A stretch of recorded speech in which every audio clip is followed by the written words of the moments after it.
Assalamualaikum warahmatullahi wabarakatuh. Dan salam sejahtera untuk kita semua.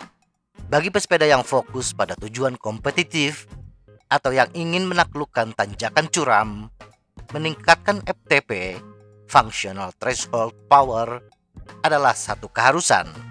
Hanya saja, kita kadang salah persepsi. Meningkatkan FTP dikaitkan dengan latihan keras. Meskipun latihan keras, bersepeda dengan latihan interval intensitas tinggi mampu meningkatkan volume oksigen maksimum, FTP, kapasitas ambang laktat, dan lain-lain. Tetapi terlalu banyak bukan berarti bagus untuk peningkatan FTP kita. Cara terbaik untuk terus meningkatkan FTP adalah dengan meningkatkan waktu latihan dengan intensitas yang lebih rendah.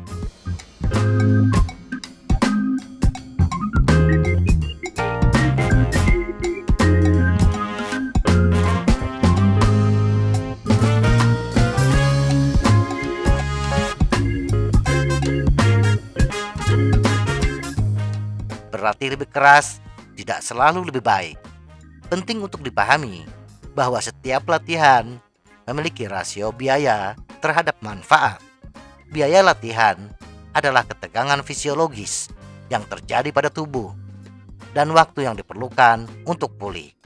Manfaatnya adalah kebugaran total yang bisa kita peroleh dari sesi tersebut. Dengan kata lain, kita harus mencari latihan yang memiliki manfaat terbesar dengan biaya terkecil. Interval memiliki manfaat besar, tetapi juga datang dengan biaya besar. Latihan interval yang tinggi akan menghasilkan peningkatan yang cepat untuk waktu yang singkat. Tetapi bila dilakukan dalam waktu yang lama, kita akan menjadi overtraining, sehingga tidak ada peningkatan yang berarti, atau bahkan berisiko cedera.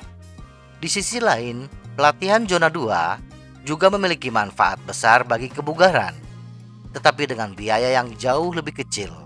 Pelatihan dalam zona 2 dapat diulang setiap hari dengan sedikit risiko overtraining, dan bila dilakukan secara teratur akan menghasilkan hasil yang bagus. Bagaimana latihan zona 2 meningkatkan FTP? Berolahraga dengan intensitas rendah untuk waktu yang lama memicu kontraksi otot berulang yang meningkatkan kadar kalsium di dalam otot. Ini mengaktifkan jalur untuk adaptasi aerobik melalui faktor transkripsi gen yang disebut PGC1-alpha. Ketika PGC1-alpha diaktifkan, banyak adaptasi terjadi, termasuk penciptaan mitokondria baru. Mitokondria bertanggung jawab untuk metabolisme aerobik. Dan bila kita memiliki mitokondria yang banyak, FTP kita dapat meningkat. PGC1-alpha dapat diaktifkan dengan latihan intensitas rendah dan intensitas tinggi. Oleh karena itu, penting untuk memasukkan kombinasi kedua mode pelatihan dalam program latihan kita. Namun, sebagaimana telah kita bahas, latihan intensitas tinggi hanya akan optimal dalam jangka pendek. Sehingga program latihan yang efektif adalah melakukan latihan yang lebih banyak, volume intensitas rendah hingga sedang, dan diselingi dengan latihan intensitas tinggi dalam volume yang kecil. Biasanya, para pelatih mengaturnya 80-20. 80% intensitas rendah hingga sedang dan 20% intensitas tinggi.